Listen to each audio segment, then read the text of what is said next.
রান্নাটা করব মুখী কচুর মাছের ঝোল। এর জন্য লাগছে, ফোড়নের জন্য লাগছে 3টে শুকনো লঙ্কা, 2টো তেজপাতা, একটু জিরে আর একটু রাঁধুনি, আর লাগছে 2টো টমেটো আর কিছু কাঁচা পাকা লঙ্কা, আর লাগছে ভাজা মশলা 4 পিস কাতলা মাছ। আর এই রান্নাটা করব মূলত সর্ষের তেলে, আর লাগছে হলুদ, লবণ আর কাঁচা লঙ্কা পেস্ট। আপনারা যদি এই ভাজা মশলার রেসিপিটা জানতে চান তাহলে কমেন্ট করবেন, আমি আর একদিন ভাজা মশলা রেসিপিটা করে দেখাবো। কচুটা কুকারে 2টো সিটি দিয়ে নেব।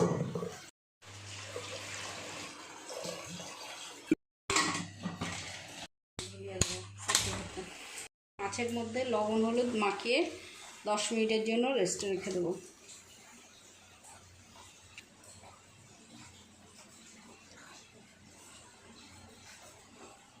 দুটো সিটি হয়ে গেছে, এবার গ্যাসটা অফ করে দিলাম। আর এপাশে মাছটা ভাজার জন্য গ্যাসটা অন করে দিলাম। মাছ ভাজার জন্য তেল ঢেলে দেবো। তেল গরম হয়ে গেছে, এবার এক এক করে মাছ দিয়ে দেবো ভাজার জন্য।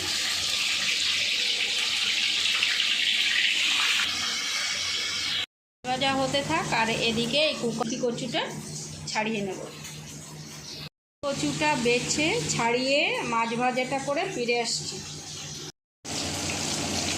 আমার রান্নাটা যদি আপনাদের ভালো লেগে থাকে তাহলে একটা লাইক করে দেবেন, আর পাশে থাকার জন্য সাবস্ক্রাইব করবেন, আর কমেন্ট করবেন আমার কোন রান্নাটা আপনারা দেখতে চান।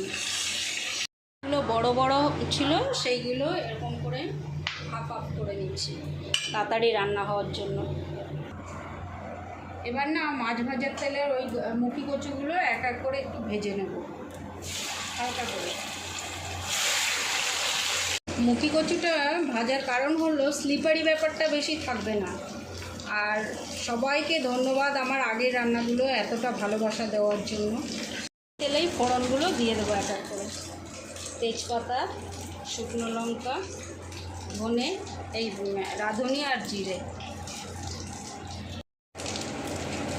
ফোড়ন থেকে গন্ধ বেরিয়ে গেলে তখন ঢেলে দেবো হচ্ছে টমেটো।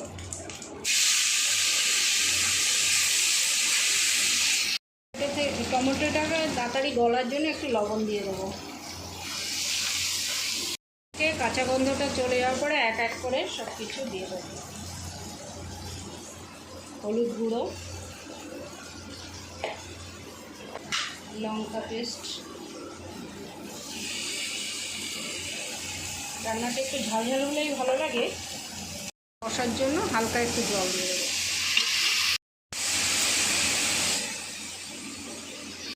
কষা হয়ে গেছে, এখন একটু ভাজা জিরের গুঁড়ো দেবো, আর একটু পরে দেবো।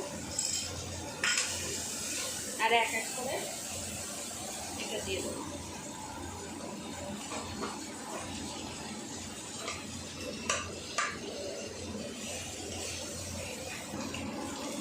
মশলাটা কষা হয়ে গেছে মুখী কচুর সঙ্গে, এবার জল ঢেলে দেবো।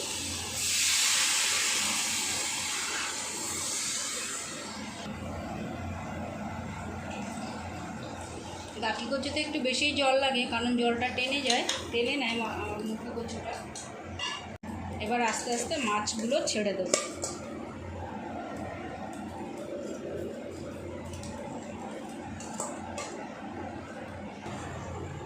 ঢাকা দিয়ে দিলাম, এবার 10 মিনিট পরে ফিরে আসছি।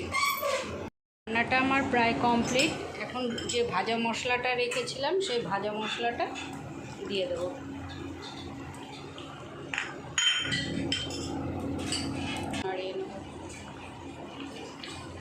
আমার রান্নাটা মোটামুটি কমপ্লিট হয়ে গেছে।